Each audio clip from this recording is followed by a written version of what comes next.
Il est la parole. La parole était au commencement.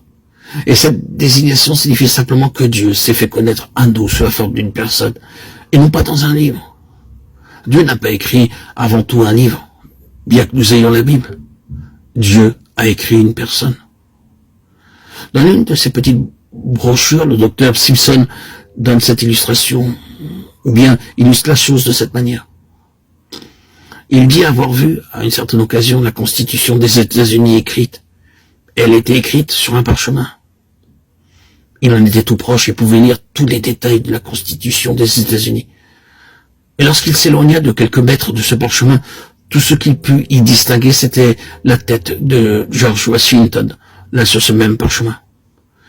Il s'en rapprocha alors à nouveau et constata que le texte de la Constitution était écrit par des lumières et des ombres qui prenaient la forme de la tête de George Washington. C'est cela. Dieu a écrit la révélation qu'il nous a donnée de lui-même, mais cette révélation est dans la personne de son Fils, dans la souveraineté du Seigneur Jésus. Et nous ne pouvons avoir la constitution des cieux que dans la personne et la constitution des églises et la personne qui s'est manifestée sous la forme du Fils de Dieu. Vous et moi, frères et sœurs en Christ, n'aurons pas des choses, que ce soit doctrine ou enseignement ou autre chose, qui puisse nous aider. Nous aurons le Fils, et en lui, il y a la lumière et la vie. Ce n'est là qu'une assertion, une affirmation des choses. J'ai la confiance que nous saisirons du fait établi, que nous irons au Seigneur à cet égard. Ne demandons pas la lumière comme une chose, demandons une connaissance plus pleine du Seigneur Jésus. C'est le chemin, car c'est la seule manière vivante de le connaître. Et sauvons-nous que Dieu garde toujours lié à des situations pratiques la connaissance de lui-même qu'il nous a donnée en Christ.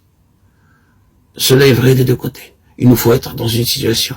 Le Saint-Esprit, si nous sommes entre ses mains, nous fera entrer dans une situation qui rendra nécessaire une nouvelle connaissance du Seigneur.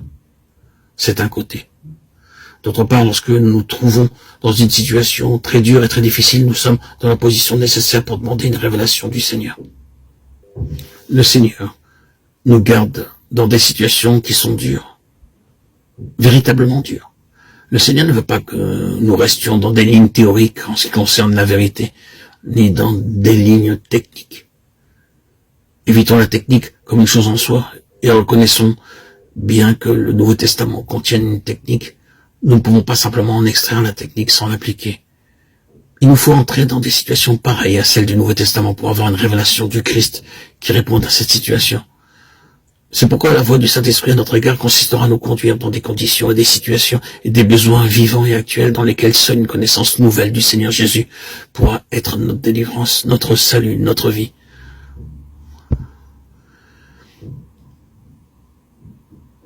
Non pas la révélation d'une vérité, mais une révélation de la personne.